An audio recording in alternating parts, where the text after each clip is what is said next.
Hello everyone, today I'm going to tell you a horror story which somehow seemed to be real. My house was built in 1904. It is a single-family home, wood frame setting on a concrete block foundation. I have been living here for about 12 years. Of all the weird things that my siblings and me have seen or heard in this house, this one event is my favorite. This happened to my brother.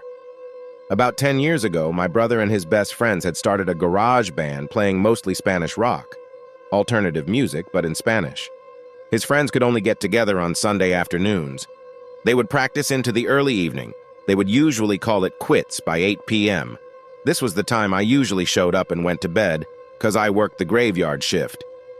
This happened in late fall, so the days were getting shorter. They had just finished a long session when the decision to head to someone else's house came about. My brother handed his car keys to his buddy so they could load up the equipment.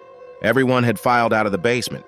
The tricky part was that they needed to walk all the way to the back of the basement, up the back stairs, through the kitchen doorway, down the hall, into the living room, and out into the front porch.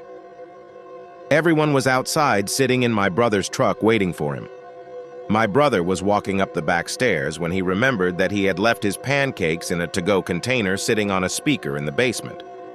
He made the decision to go back. Now, the basement is not clean, with full sight lines. There had been partitions made, and the boiler and main heating unit are right smack in the middle. So after my brother walks back, he is about to retrieve his food container when out of the corner of his eye he sees it.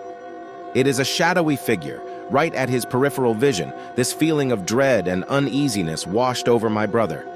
We had been taught that if you are in the presence of a spirit or ghost and you felt a bad vibe, to say quick prayer or to cuss at it.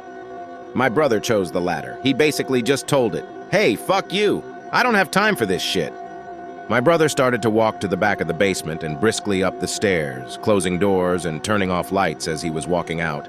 The last light switch is on the opposite side of the front door. Luckily, the door was open, and the light from the street lamp was flooding the living room with its amber light.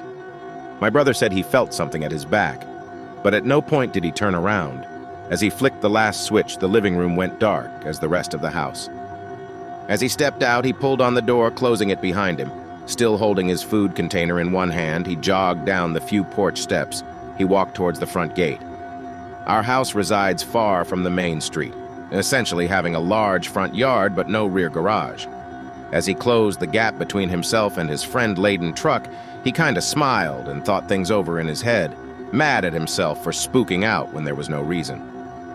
He climbed into the driver's side of the truck, putting on his seatbelt and getting ready to pull out of the parking spot directly in front of the house, when one of his friends asked, "Hey, wait, what about your brother? Isn't he coming with us?"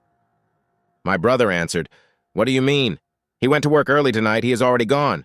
Do you see his car anywhere?" The next question they asked, "So then who was walking behind you when you were leaving the house?" If you like this story and want more stories like this, just like this video, subscribe Knowledge Book channel. Thank you for your time.